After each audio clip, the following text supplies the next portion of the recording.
Dear students, अपना जो chapter चल रहा था रैंक बाय नॉर्मल फॉर्म या सब मैट्रिक्स मेथड, सभी सेम है। रैंक बाय नॉर्मल फॉर्म में जो वर्किंग रूल मैंने बताया उसी को फॉलो करें। दूसरी बात उसमें एक है कि आप इस चक्कर में रहते हैं कि हमें वन बनाना है तो तुरंत भाग दे दें। क्या भाग देने के बाद फिर उस कैलकुलेशन को तुम शाम तक कर पाओगे क्वेश्चन को? क्योंकि जैसे ही आप भाग देंगे तैसे ही हमारी भिन्न बन की तैयार हो जाएगी। हर बार कैलकुलेशन करेंगे तो भिन्नों को फिर हल करते रहना। हमारी कोशिश ये रहती है, भाग देना हमारा एक लास्ट जा रहा है, उससे पहले हम जोड़ के घटा के गुणा करके, ये बन बनाने वाली बात तो हम आपकी मान सकते हैं कि सोचना पड़ता है बन बनाने के लिए।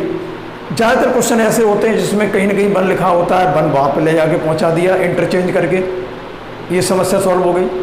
आपस में घटा दिया तो देखने पर ही बन रहा है। लेकिन बन बनाने में बहुत दिक्कत आती है। जैसे किसी रो में जैसे 2, 3, 4 की कोई टेबल है, 2, 4, 6 बन नहीं बनेगा। किसी की टेबल बन रही है तो बन नहीं बनेगा। All elements of the row और कॉलम अगर इवन है तो आपका नहीं बनेगा। तब मजबूरी हो जाती है भाग देना बन बनाने के लिए। उससे पहले केवल टेबल उसमें मैट्रिक्स में देख के आपको ये सोचना चाहिए कि हमारा कहाँ से बन सकता है। बन रहा है तो भी आप तुरंत कह रहे हैं सर इसमें देखना। बन नहीं बन रहा है तो मान सकते हैं बन नहीं बनेगा। उसके दो ही कारण हो सकते हैं कि सभी नंबर्स हमारी कैसी हों।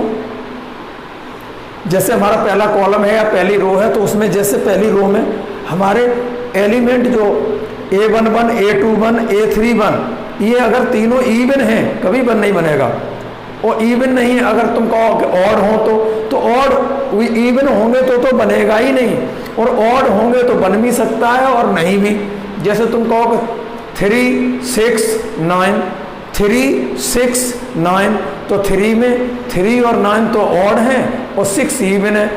अब आप कहेंगे आपने कहा था इवन और ऑड हो तो बन जाता है, लेकिन इवन और ऑड हो तो बन जाएगा, इवन होंगे तो नहीं बनेगा, और इवन और ऑड होंगे तो बन जाएगा। लेकिन इवन ऑड देखते समय एक बात का ध्यान रखें कि आपके इवन ऑड जो लिखे हैं वो किसी की टेबल तो नहीं है। जैसे 3, 6, 9, 2, 4, 6, 4, 8, 12, 5, 10, 15 अगर किसी की टेबल है तो आपका बन नहीं बनेगा। जिसे पहाड़ा कहते हैं, किसी का पहाड़ा है तो बन नहीं बनेगा। सभी एलिमेंट इवन है तो बन नहीं बनेगा। तब मजबूरी हो जाती है भाग देना। और अगर ऐसे इन दो बातों से हटके है तो आपका बन अवश्य बनेगा। थोड़ा उस पर विचार करना पड़ता है कि हमारा बन कहाँ से बन रहा है, तो उसमें दिमाग लगाइए। फिर भी 4A, 4B, 4C तीनों एक्सरसाइज एक ही प्रकार के क्वेश्चन हैं।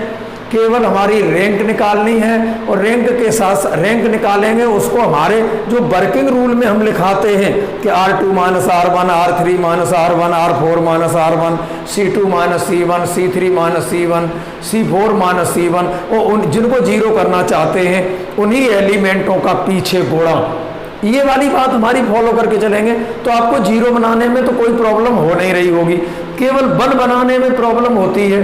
तो इस A11 को बन बनाएंगे तो पहले दो बातों से बचे रहें कि तीनों एलिमेंट हमारे किसी कॉलम में या रो में, अगर हमारे रो में इवन एलिमेंट हैं तो रो से कभी बन नहीं बनेगा। फिर कॉलम लगाइए, और कॉलम में हमारे पहली रो में इवन एलिमेंट हैं या किसी की टेबल है। इवन एलिमेंट या किसी की टेबल, इन दो बातों से कभी बन नहीं बनेगा, अदरवाइज हमारा बन जाएगा। और वर्किंग रूल में जो हमने नियम लिखा है उस तरीके से चलना है। जैसा A इनवर्स के रूल थे वैसे ही हमारे रैंक बाई नॉर्मल फॉर्म के रूल हैं। A इनवर्स में और रैंक में थोड़ा ये फर्क पड़ गया है कि इसमें नॉर्मल टाइप जीरो करते हैं बन बना के, और दूसरी बात इसमें रो और कॉलम दो ऑपरेशन लगते हैं जबकि उसमें केवल रो लगता था। इतना अंतर होने के बाद फिर भी कोई बात नहीं, कोई भी चीज़ है, चलो हमारा खत्म हो। रैंक निकालना सीख गए। रैंक के साथ साथ मैंने आपको नलिटी और बताई थी तो ऑर्डर जो रैंक का जो मैट्रिक्स का ऑर्डर है उसमें से रैंक जो आई आपकी निकल के वो घटा दिया जाए तो नलिटी निकल आती है, जिसका मैंने फॉर्मूला लिखाया था, nullity of A is equal to order of A minus rho A या रैंक ऑफ ए।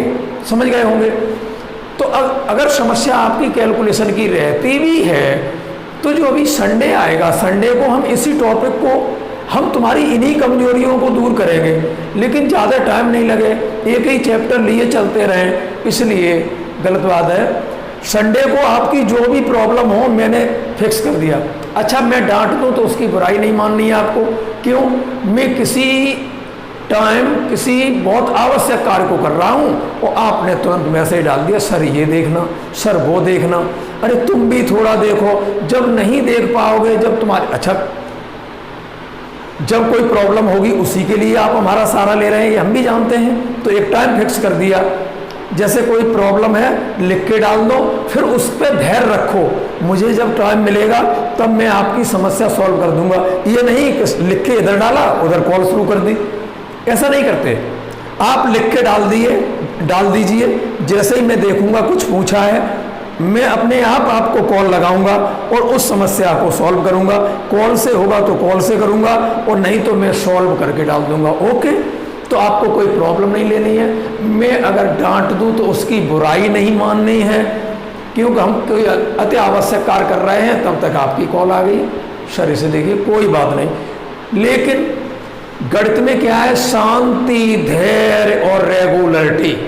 और जो चौथा पॉइंट है वो मैं अभी ऐसे नहीं बता सकता, वो चौथा पॉइंट है, मैं आप जब आएंगे आप हमारे पास उसी टाइम बताऊंगा। गणित की परिभाषा क्या है? शांति, धैर्य, रेगुलरिटी, और जो चौथा रह गया वो बात को बाद में बताऊंगा। तो आपको शांति रखनी है, बड़बड़ नहीं काम। धैर्य का मतलब है जब मैं देख लूंगा क्वेश्चन उसके बाद तुम्हारी समस्या सॉल्व करूंगा। जैसे आपने डाला तो मैं एकदम तैयार नहीं बैठा हूं। तो शांति, धैर्य और रेगुलरिटी। मैंने ये एक चीज देखी है, इसमें 2-4 बच्चे ही काम कर रहे हैं, जैसे प्रज्ञा वगैरह। जो पूछता है, मैं भी जानता हूं जो पूछ रहा है इसका मतलब वो काम कर रहा है, और जो पूछ नहीं रहा है वो काम भी नहीं कर रहा, या उसकी बिल्कुल समझ में नहीं आ रही, या वो समझने की कोशिश नहीं करना चाह रहा।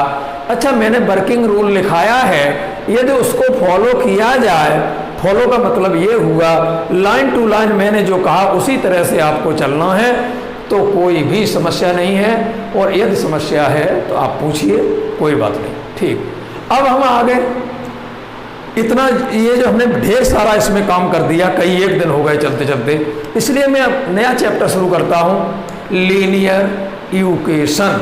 हिंदी में कहते हैं रैखिक समीकरण। 2 प्रकार से हल होते हैं, पहले लिख लीजिए, लीनियर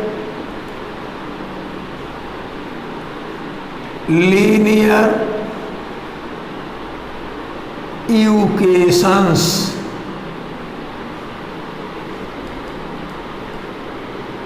रैखिक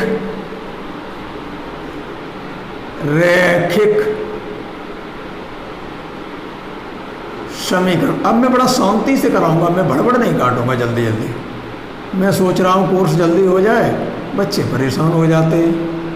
रैखिक समीकरण, इसे हल करने के 2 मेथड हैं। पहला है क्रैमर रूल, जो आपने इंटर में भी पढ़ा होगा, उस तरीके से पढ़ा था। ax बराबर b से कंपेयर करते थे तो ax और b मैट्रिक्स मिलती थी, फिर a का इन्वर्स निकालते थे एडजॉइंट विधि से। जब a इन्वर्स आ जाए उसमें b का मल्टीपल करते थे, वही फिर x बराबर लिख देते थे a इन्वर्स b, और फिर कंपेयर करते थे तो आपके x y z या x1 x2 x3 आ जाते थे। ये छोटे क्लास की बात थी। अब मैं क्रैमर रूल जो मेथड है वो मैं नए तरीके से कराऊंगा। तो पहला मेथड है Cramer's rule, Cramer rule method.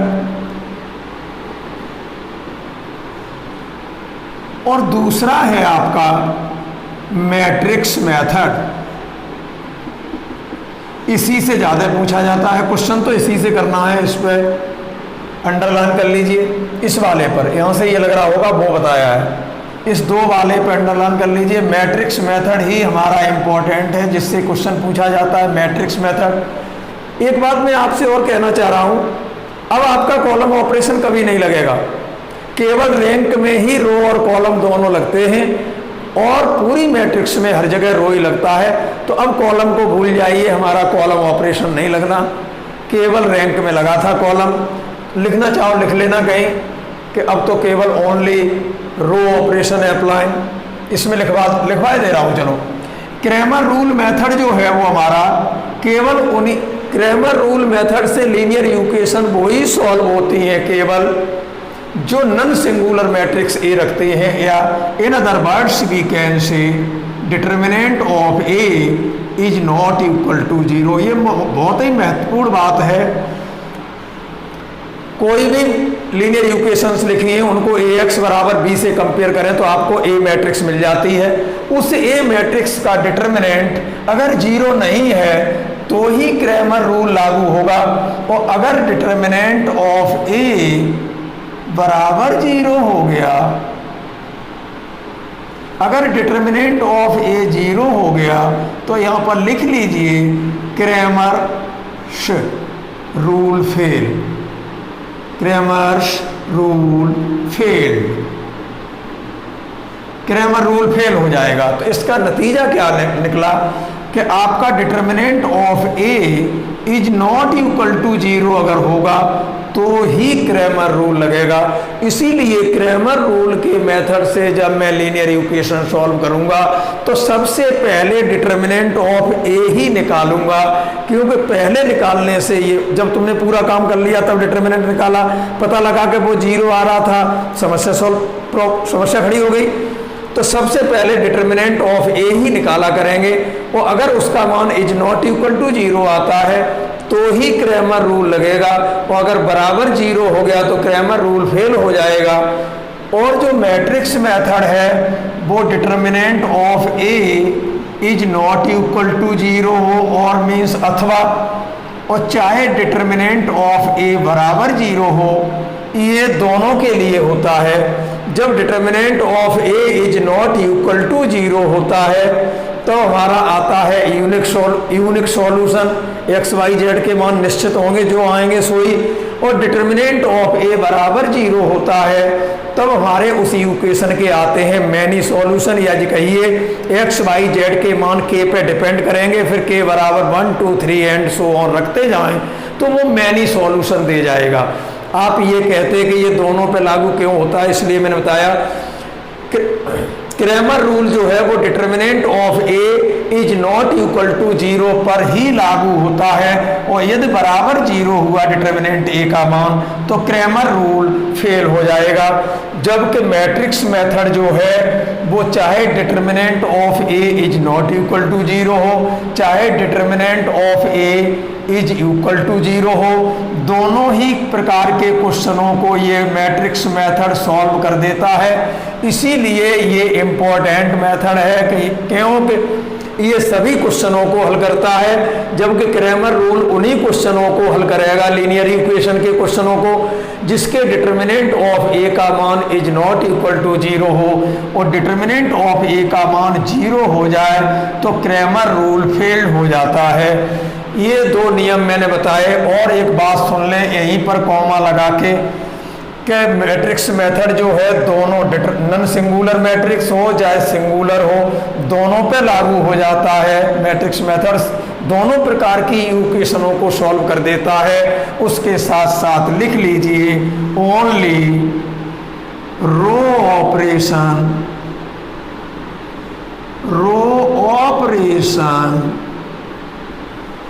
Applying, only row operation applying इसलिए लिख दिया, इसमें रो की जरूरत ही नहीं है। ये दूसरे तरीके का क्वेश्चन है। जब मैट्रिक्स मेथड कराऊंगा तो चाहे determinant is not equal to 0 हो चाहे 0 हो, दोनों प्रकार के क्वेश्चनों को ये हल करता है। और हल करने के साथ साथ मैट्रिक्स मेथड की जब कैलकुलेशन चलती है तो उसमें ओनली रो ऑपरेशन लगेगा। शायद है आपकी ये बात इतनी समझ में आ गई हो। अब मैं शुरू करता हूँ पहला टॉपिक, क्रैमर रूल। इंटर जैसा नहीं है, मैं नया बता रहा हूँ, क्रैमर्स रूल। इसको मैं हल करा रहा हूँ एक एग्जाम्पल के साथ। मैंने कोई एग्जाम्पल या क्वेश्चन उठा रहा हूँ कि लीनियर इक्वेशन दी होंगी तो आपको पूछा जाए कि solve the linear equation by Cramer rule, तो क्रैमर रूल से ही करना होगा, इसलिए कराए दे रहा हूँ। और वैसे इम्पोर्टेंट ये वाला है मैट्रिक्स मेथड, ये पूरा चैप्टर इसी से होगा। केवल क्रैमर रूल तो मैं इसलिए दिखा रहा हूँ कि आप कहेंगे कि सर ने हमें क्रैमर रूल के दर्शन नहीं कराए, तो चलिए क्रैमर रूल के करें दर्शन। क्रैमर रूल, कोई हम लीनियर इक्वेशन लिख लेते हैं। कैसे लिखे आएगा? Solve the following equation, solve the following equations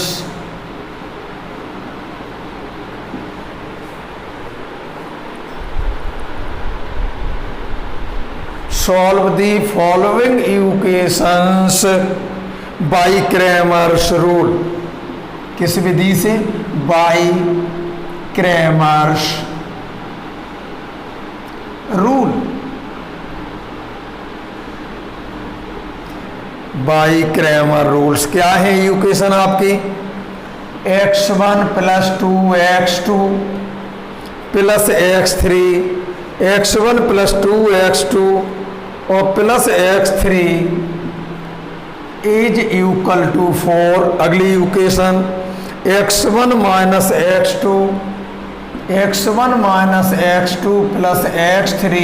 बड़ा शांति से करूँगा, सीख जाएं तो कमेंट जरूर किया करो। तुम सीख जाओ चाहे नहीं सीखो, तुम्हें कमेंट से मतलब ही नहीं। कुछ तो ये लगते रहते हैं कि कुछ लोग तो सो रहे हैं, वीडियो देखते भी है कि नहीं, लाइक भी नहीं करते, कमेंट भी नहीं करते, उन्हें कुछ करना ही नहीं। हो सकता है चैनल भी अभी सब्सक्राइब भी नहीं किया हो। चलिए x1 minus x2 plus x3 is equal to, इसे खत्म कर रहा हूं पहले क्रैमर रूल को, इज इक्वल टू 5। एक ही क्वेश्चन में हो जाएगा, एक और प्रैक्टिस करा दूंगा अभी। और 2x1 plus 3x2, 2x1 plus 3x2, गौर से सुनना, 2x1 प्लस 3x2 और माइनस x3 इज इक्वल, हल्का लिखा है कुछ, x1 plus 2x2 plus x3 4, x1 minus x2 plus x3 बराबर 5 और 2x1 प्लस 3x2 और माइनस x3 हल्का लिखा था ये इज इक्वल टू 1। तो सुनिए करना क्या है। सबसे पहले इसका डिटर्मिनेंट ए निकाल। यहाँ ए क्या है? ए होती है कोफिशिएंट मैट्रिक्स जो x1, x2, x3 के गुणांकों से बनती है।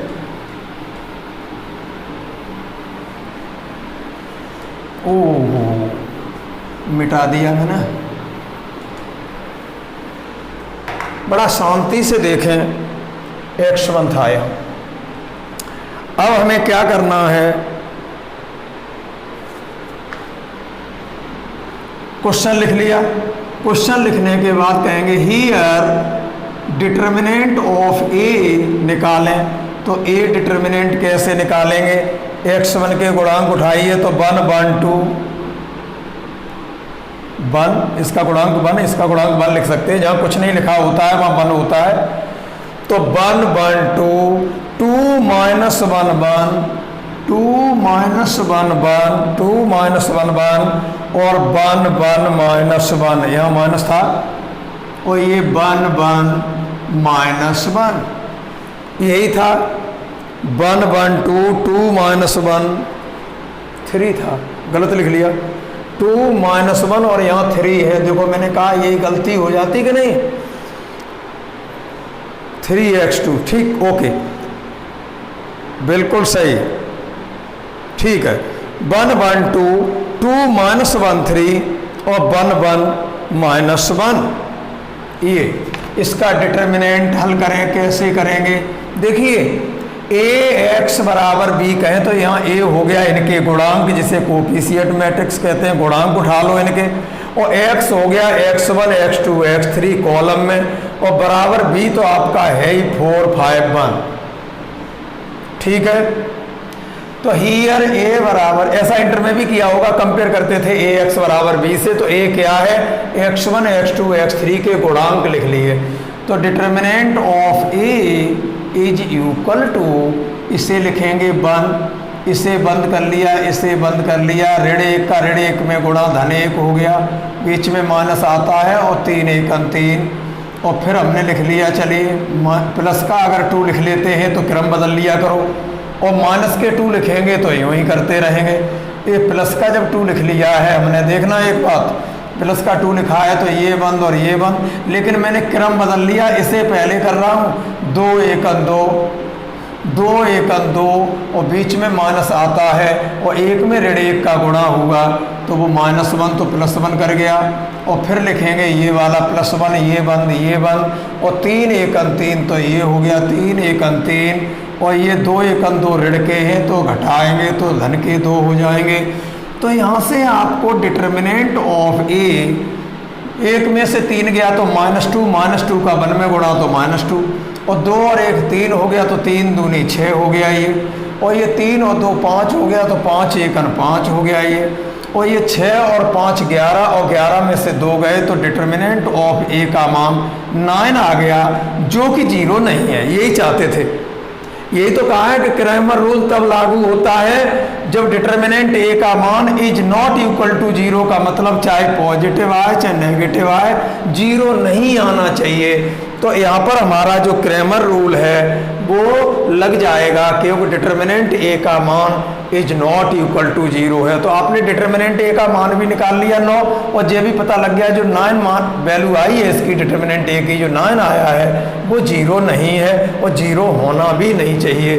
क्वेश्चन लिखा रहने देना यहाँ पर, क्योंकि मुझे ज़रूरत पड़ेगी। यहाँ तक आपने लिख लिया होगा तो मिटा दूँ। डिटर्मिनेंट ए का मान 9 आया है, मैं उधर कहीं लिख देता हूँ, इधर लिख लो, डिटर्मिनेंट ए का मान 9 आया है, पहली बात। अब निकालते हैं अगेन, अब हम अगेन निकालेंगे डिटर्मिनेंट ऑफ A1। ए क्या था, x1 x2 x3 तीनों के गुणांक उठा लिए थे, इन तीनों के गुणांक उठा लिए थे तो A बना था। लेकिन A1 क्या होगा, गहराई से सुनना न, फिर बाद में फोन तुरंत आ जाए कि सर A1 क्या है, सुनना A1 को। जब आप यहाँ A1 में 1 आ रहा है तो आप इस x1 वाले कॉलम को नहीं लेंगे, इसको आप, जब A1 आ रहा हो तो x1 वाले मत लीजिए, उस x1 की भरपाई कौन करेगा, x1 A1 हो तो x1 के गुणांक नहीं लेना 1 1 2, उनकी जगह 4 5 1 लिया जाता है, 4 5 1, मतलब A1 है तो x1 प्रभावित होगा y 4 5 1 के द्वारा, और A2 जब निकालेंगे तो x2 नहीं लेंगे, उनकी जगह पर ये ले लिए जाएंगे, और जब A3 निकालेंगे तो x3 के गुणांक नहीं लेंगे, उनकी जगह पर ये ले लेते हैं। तो जब मैं A1 निकाल रहा हूँ तो A1 निकाल रहा हूँ तो मैंने x1 को टच नहीं करूँगा, और जो x1 को आप टच नहीं कर रहे हैं इसको, तो उसकी जगह पर क्या लिखूँ, 4 5 1 इनको लिख दिया जाता है। और अगला वाला x2 के गुणांक है 2 -1 3, 2 -1 3 वही वाले लिखे जाएंगे, और जो 1 1 -1 है x3 के 1 1 -1 है वही लिखे जाएंगे। जब A1 निकालेंगे तो उसमें x1 नहीं होगा, x1 के फैक्ट कोफिशिएंट नहीं होंगे, उनकी जगह क्या होगा, जो b वैल्यू बोलते हैं ax बराबर b 4 5 1। जब A1 निकालें तो x1 को छोड़ दीजिए, उनकी जगह पर इसे लिख लीजिए, और जब हम A2 को निकालें शायद इसको हल कर लोगे, डिटर्मिनेंट को अभी मैं लिखे दे रहा हूँ कितना आ रहा है, चलो उधर लिख दूंगा। अब A2 जब लिखेंगे सीख लेना, जब A निकालते हैं तो x1 x2 x3 के गुणांक लिखते हैं, इससे हमें कोई मतलब नहीं, हमारा A इधर ही है बस। और जब A1 निकालते हैं तो इसमें से x1 के कोफिशिएंट छोड़ देते हैं, उनकी जगह पर x1 के, देखिए x2 के वो ही हैं, x3 के वो ही हैं, x1 के हमने छोड़ दिए हैं और x1 के जो छोड़ दिए हैं उनकी जगह ये ले लिया। अब ध्यान देना यहाँ कि जब मैं A2 की वैल्यू डिटर्मिनेंट A2 निकालूंगा तो अब x2 को नहीं लेंगे इस वाले को, तो 1 1 2 लेंगे, 1 1 ये वाला नहीं लूंगा A2 के लिए।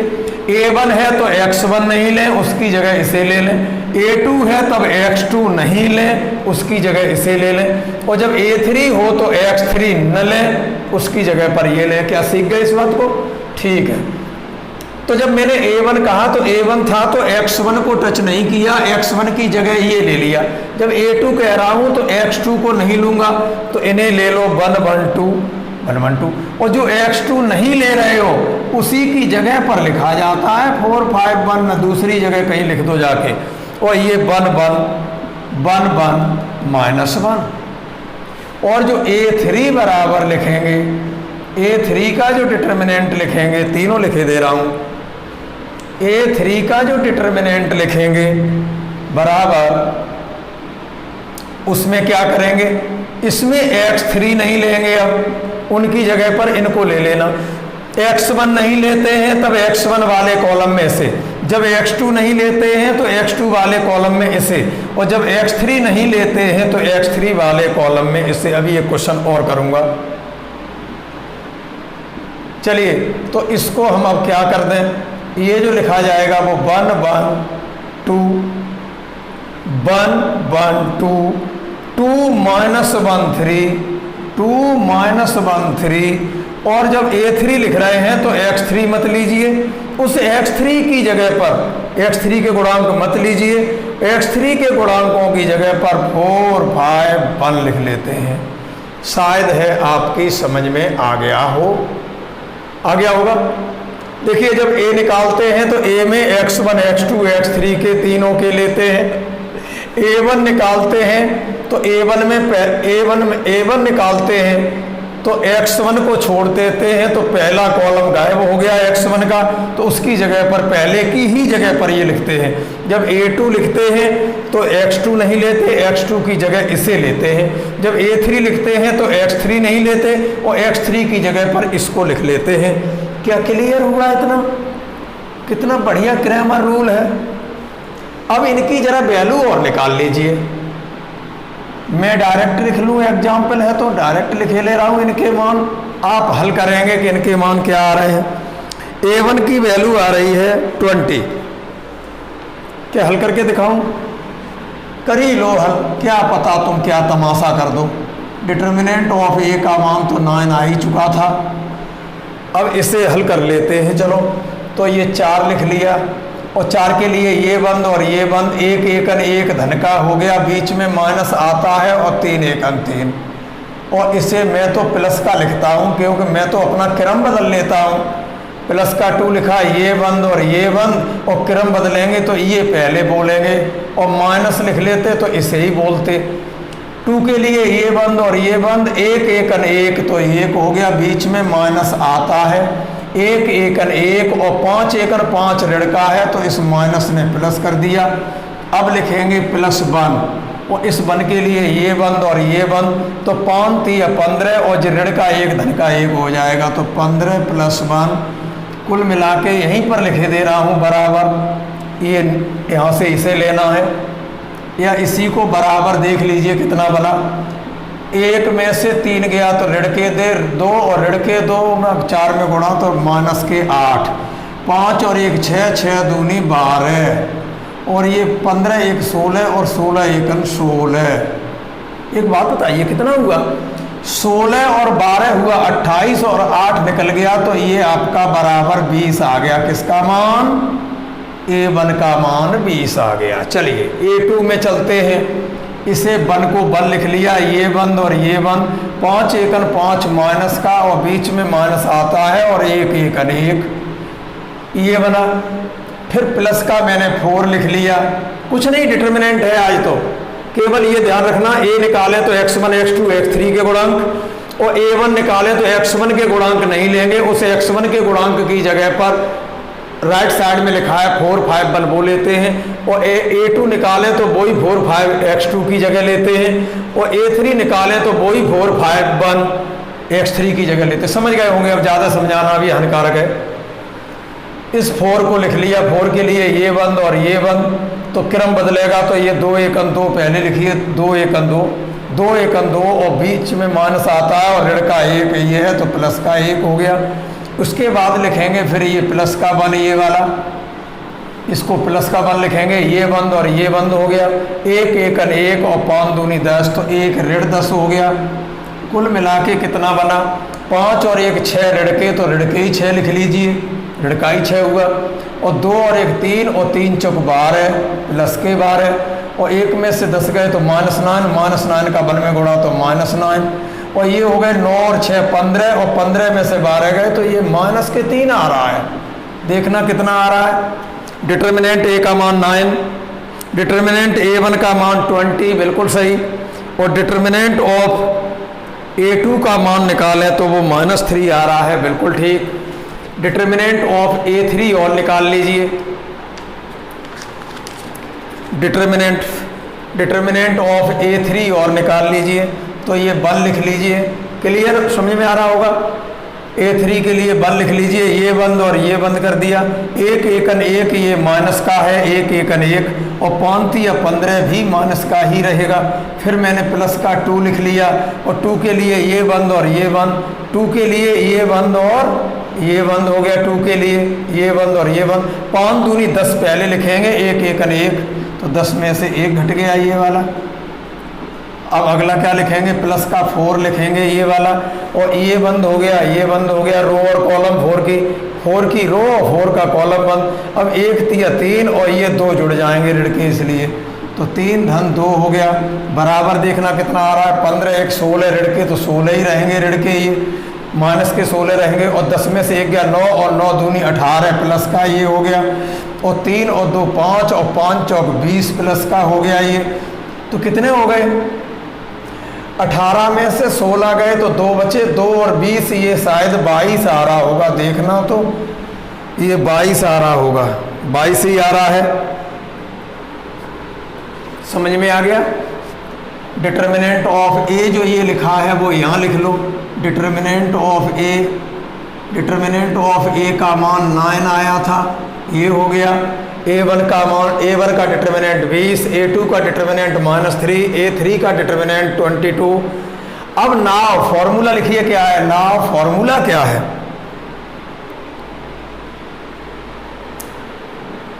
फॉर्मूला हमारा है जब x1 की वैल्यू, नाउ x1 बराबर कहें तो determinant of a1 upon determinant of a, comma जब x2 बराबर कहें तो determinant of a2 upon determinant of a, और जब हम x3 कहेंगे तो determinant of a3 upon determinant of a।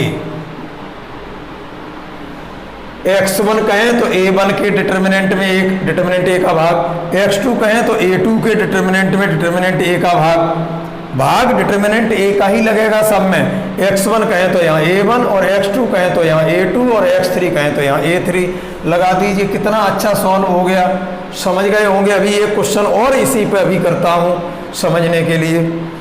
तो ये हमारा डिटर्मिनेंट a1 का मान क्या आया था 20 और a का मान 9, तो x1 का मान आ गया 20/9, x2 का मान आ गया, डिटर्मिनेंट a2 का मान आया था -3 और अपॉन 9, और ये x3 की वैल्यू आ गई डिटर्मिनेंट ऑफ a3 का मतलब 22 और upon 9।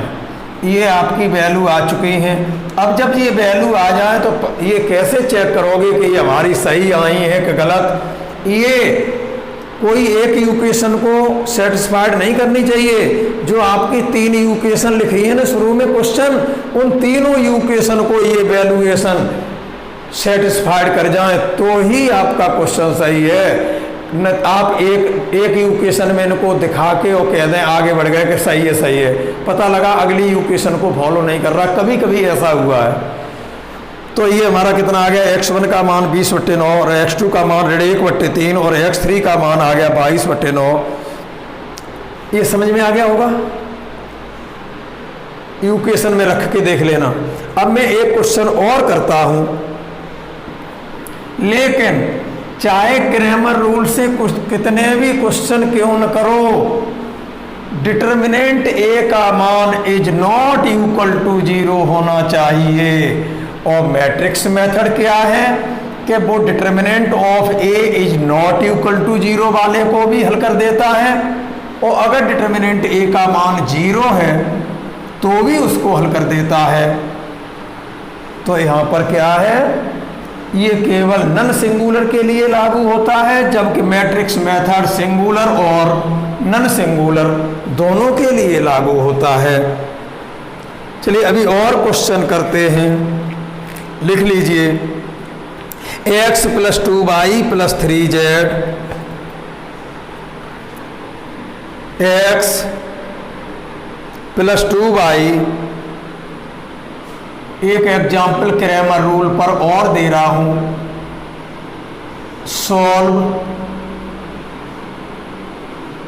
Solve by Cramer's rule.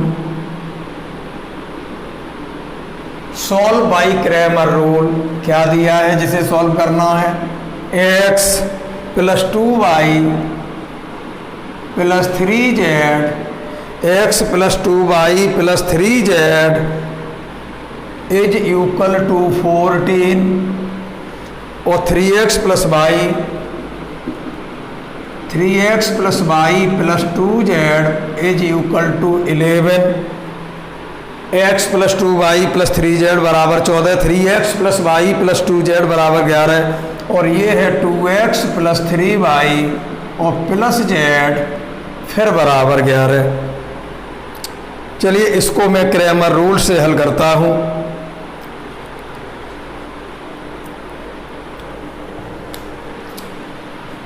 तो हियर कहते हुए सबसे पहले आप कहेंगे डिटर्मिनेंट a बराबर, समझ गए होंगे। जब डिटर्मिनेंट ऑफ a कहेंगे तब हम x के गुणांक भी लेंगे 1 3 2, y के भी लेंगे 2 1 3 2 1 3 2 1 3। जब डिटर्मिनेंट a निकालते हैं तो हमारे जो तीनों लिए जाते हैं, और जब a1 निकालें तो x छोड़ दो, इसे ले लो उसकी जगह, और a2 निकालें तो y छोड़ दो, उसकी जगह ये ले लो, और जब a3 निकालें तो z छोड़ दो और इसकी जगह ये ले लो। समझ में आ गया होगा, वेरी गुड। तो ये हमारा क्या, जब डिटर्मिनेंट a निकालें, बड़ा ध्यान देना, डिटर्मिनेंट a हम लिख के दिखा रहे हैं, हल बाद में करेंगे। डिटर्मिनेंट a कहें तो x y z के गुणांक लेंगे, तब इसे नहीं लेते। 1 3 2 2 1 3 और 3 2 1 3 2 1, इसे आप हल करें तब तक। जब हम डिटर्मिनेंट ऑफ a1 कहेंगे, क्या कहेंगे, डिटर्मिनेंट ऑफ a1 डिटर्मिनेंट बोलेंगे तो इस x को नहीं लेना, उस x की जगह पर इसको ले लो, 14 11 11 को a लिखेंगे तब ये तीनों लेते हैं, तब उसे नहीं लेते। फिर जब a1 लिखें तो a1 का मतलब पहला पद छोड़ दें, a1 का मतलब 1, a1 का मतलब पहला छोड़ दें और पहले की जगह पर इसको ले लें पहले, और ये अपनी जगह पर ही रहेंगे। 2 1 3 और 3 2 1। अब देखना, जब डिटर्मिनेंट a2 बोलेंगे तो हमारा क्या है, a2 के लिए इसे नहीं लेंगे तो 1 3 2 वो ही रहेगा, 1 3 2 1 3 2, और इसे नहीं लेंगे a2 के लिए, वहाँ ले लो 14 11 11, और ये 3 2 1 तो रहेगा 3 2 1। अब चलिए एक लाइन और लिखते हैं। डिटर्मिनेंट ऑफ a3 जब लिखेंगे तब आप क्या करेंगे, जब डिटर्मिनेंट ऑफ a3 लिखेंगे तब इसे मत लेना, और इसे नहीं लेते हैं तो इसकी जगह पर फिर इसे, जब इसे नहीं लेते हैं तो इसकी जगह पर इसे, जब इसे नहीं लेते हैं तो इसकी जगह पर इसे। चलिए पहला लेंगे 1 3 2, पहला भी लेंगे, दूसरा लेंगे 2 1 3, तीसरा नहीं लेंगे, लेकिन नहीं लेंगे उसकी जगह पर इसे लेंगे 14 11 11। चलो हल करते हैं। डिटर्मिनेंट ऑफ ए का मान, फिर A1 का मान, फिर A2 का मान, फिर A3 का मान। डिटर्मिनेंट ऑफ ए निकालिए बहुत जल्दी से 1, और 1 के बाद डायरेक्ट हल कर लिया करो। ये 1 लिख लो, 1 के लिए ये 1 और ये 1, और ये हो गया 1 एकन 1, और 1 में से गया 6, 1 एकन 1 लिख लो, कहीं गड़बड़ी हो जाए। 1 एकन 1, फिर घटाइए 3 दूनी 6, बहुत जल्दी से।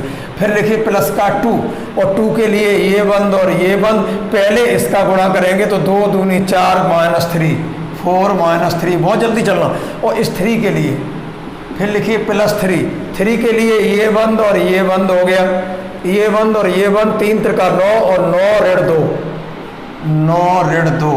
हल करें तो कितना होगा?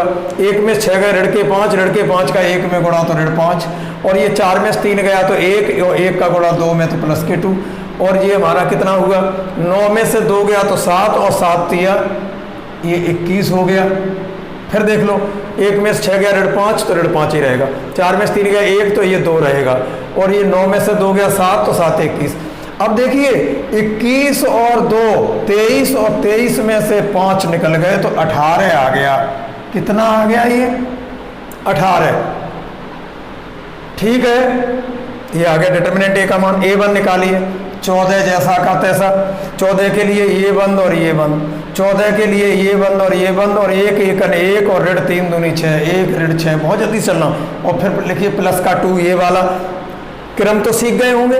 आज ये आपका फाइनल हो गया, कल मेरा मैट्रिक्स मेथड चलेगा, पहले उसके नियम लिखाएंगे। ओके, तो चलिए 14 वाला हो गया ये। अब हमारा 2 लिखेंगे, प्लस का 2 लिखेंगे, और ये 1 और ये 1, पहले इसका गुणा होगा 11 दूनी 22।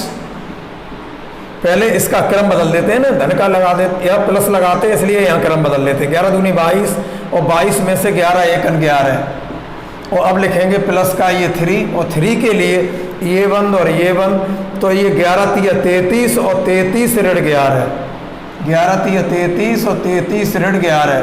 अब देखिए कितना आया, 1 में से 6 गया तो ऋण का 5, और 14 पंजे 70, माइनस के 70 हो गया ये। और 22 में से 11 गया तो 11 बचा प्लस का, और 11 दूनी फिर 22 हो गया ये प्लस का। और 33 में से 11 गया तो 22 हो गया, और 22 तिया प्लस का 66 हो गया। तो एक बात बताओ, ये 66 और 22 कितने हुए? 88। 22 तिया 66, 22 चौक 88, और 88 में से माइनस के 70 निकल गए तो ये भी 18 आ गया। कोई बात नहीं, तो क्या हो गया? चलिए A2 का मान निकालते हैं। तो ये 1 लिख लो, 1 के लिए ये 1 और ये 1, तो 11 एकन 11, और ऋण 11 दूनी 22, 11 ऋण 22। फिर लिखेंगे प्लस का 14, ये वाला दिख रहा होगा सही। ये लिखेंगे प्लस का 14, लेकिन प्लस का अगर 14 लिखते हो तो क्रम बदल लेना, 2 दूनी 4, और ऋण 3 एकन 3, तो 2 दूनी 4 पहले, 4 और ऋण 3, 3 एकन 3। फिर प्लस का 3 लिखेंगे, ये वाला 3, प्लस के 3 के लिए ये 1 और ये 1 हो गया आपका, और ये वाला हो गया 11 तिया 33, और ऋण 11 दूनी 22, 33 ऋण 22 बराबर क्या बनेंगे देखना। 11 में से 22 गए तो ऋण 11 लिख लीजिए, माइनस के 11, और ये 4 में से 3 गया तो 1, तो ये प्लस के 14, प्लस के 14, और ये 33 में से 22 गए तो 11, और 11 का गुणा 3 में तो प्लस के 33। एक बात कहूँ, ये 33 में से ये 11 निकाल दो, या ऐसे कहो कि 14 में से ये 11 गए तो 3 बचे, 3 और ये 33, यहाँ हो गया 36। कितना आ गया ये? 36। इसे हल करिए। एक ये लिख लिया, 1 के लिए ये 1 11 एकन 11, और ऋण 33, 11 ऋण 33, चलते रहिए आराम से। और फिर लिखेंगे प्लस का 2, ये वाला, ये 1 और ये 1, क्रम बदल लीजिए, तो 11 दूनी 22, और माइनस के 11 तिया 33, तो ये 22 माइनस 33 ये हो गया।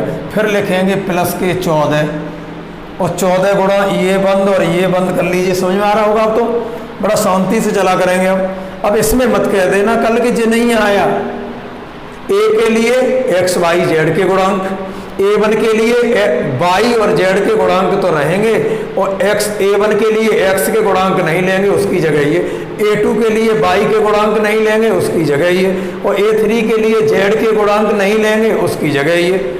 ऐसा करते हैं बस। 14 के लिए A1 और A1 3 त्रिका 9 और -2, 9 में से 2 गया, बराबर देखना कितना 54 आ रहा होगा। 11 में से 33 गया तो ये ऋण का 22, ऋण के 22, और ये 22 में से 33 गया तो ऋण 11, ऋण 11 का 2 में गुणा तो फिर ऋण 22 -22, और ये 9 में से 2 गया तो 7, और 14 पंजे 70, 14 छिक्के 84, 14 सत्ते 98, तो जी आ गया 98।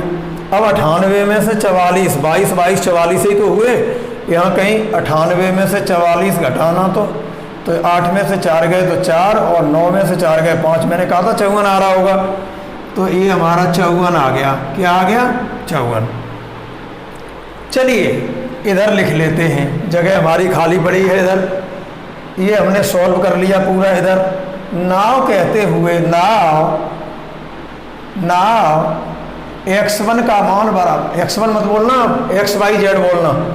x का मान हो गया हमारा determinant of A1 upon determinant of A, y का मान हमारा हो गया determinant of A2 upon determinant of A, और z का मान बराबर हो गया determinant of A3 upon determinant of A।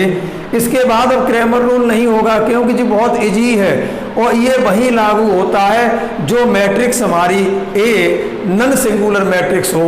In other words we can say determinant of A is not equal to 0, और डिटर्मिनेंट 0 हो जाए तो क्रैमर रूल फेल्ड, और जब क्रैमर रूल फेल्ड हो जाता है डिटर्मिनेंट ऑफ A बराबर 0 पर, तब मैट्रिक्स मेथड लागू होता है। फेल हुआ है उसके लिए भी होता है, और जिसमें फेल नहीं हो रहा क्रैमर रूल, वो दोनों पे लागू होता है। ठीक, चलिए ये बराबर x का मान कितना आ गया, डिटर्मिनेंट ऑफ A1 का मान क्या है 18, और उसका भी मान है 18, तो 18 बट्टे 18, तो इसका मान 1 आ गया। और ये A2 का मान है 36, A2 का मान है 36 और बट्टे 18, तो ये 2 आ गया। और जो हमारा 54 है, डिटर्मिनेंट ऑफ A3 का मान है 54 बट्टे 18 करेंगे तो 18 3 54 3 आ गया। तो हैंस सॉल्यूशन क्या निकला, हैंस x का मान 1, y का मान 2 और z का मान 3। इक्वेशन सॉल्व हो गई। ये x y z के मान इन तीनों समीकरणों को लाई करने चाहिए। ऐसा नहीं कि जे मान तुमने इसमें रख के देखे कि हाँ 14 हो रहा है, पता लगी 11 हो ही नहीं रहा। इसलिए इस बात का ध्यान रखेंगे और पूछिए, कोई दिक्कत नहीं है, लेकिन पूछ लीजिए, ग्रुप में डाल दीजिए, पूछ लीजिए, लेकिन जल्दबाजी मत करिए कि पूछ एकदम ग्रुप में डाला और तुरंत कॉल लगा ली, तो वैसा डिस्टर्ब हो जाता है और भी काम है इधर उधर। आप ग्रुप में, आपको जो प्रॉब्लम है ग्रुप में डाल दो, शाम तक आपका जो दिक्कत होगी हम सॉल्व कर देंगे। ठीक है, कल आपका चलेगा मैट्रिक्स मेथड, जो डिटर्मिनेंट ऑफ ए बराबर 0 के लिए क्वेश्चनों के लिए भी होता है, हल कर देता है उससे। और determinant of A is not equal to 0, A कोई हमारी मैट्रिक्स है, कोफिशिएंट मैट्रिक्स है, उसका डिटर्मिनेंट चाहे 0 हो चाहे उसका determinant is not equal to 0 हो। कल वाला मैट्रिक्स मेथड बहुत बढ़िया है क्योंकि वो दोनों प्रकार के क्वेश्चन को कर देता है। लेकिन ये अभी ये अपना क्रैमर रूल था, वो केवल उन्हीं लीनियर इक्वेशनों को सॉल्व करता है जिनसे जो कोफिशिएंट मैट्रिक्स ए मिलती है वो नन सिंगुलर होनी चाहिए, या ये कहिए determinant of A is not equal to 0। अगर डिटर्मिनेंट ऑफ ए का मान 0 नहीं होना चाहिए तभी क्रैमर रूल लगता है ये। और क्यों नहीं लगता है सिंगुलर के लिए? अगर डिटर्मिनेंट ऑफ ए का मान हमारा 0 हो गया तो इनके सबके मान इनफाइनाइट आएंगे, या ये कहिए डज नॉट एग्जिस्ट हो जाएंगे, इसलिए वो फेल हो जाता है। ठीक है, काम करते रहिए, और जो पूछ रहा है वही काम कर रहा है, नहीं पूछ रहा है इसका मतलब वो काम भी नहीं कर रहा है। ठीक।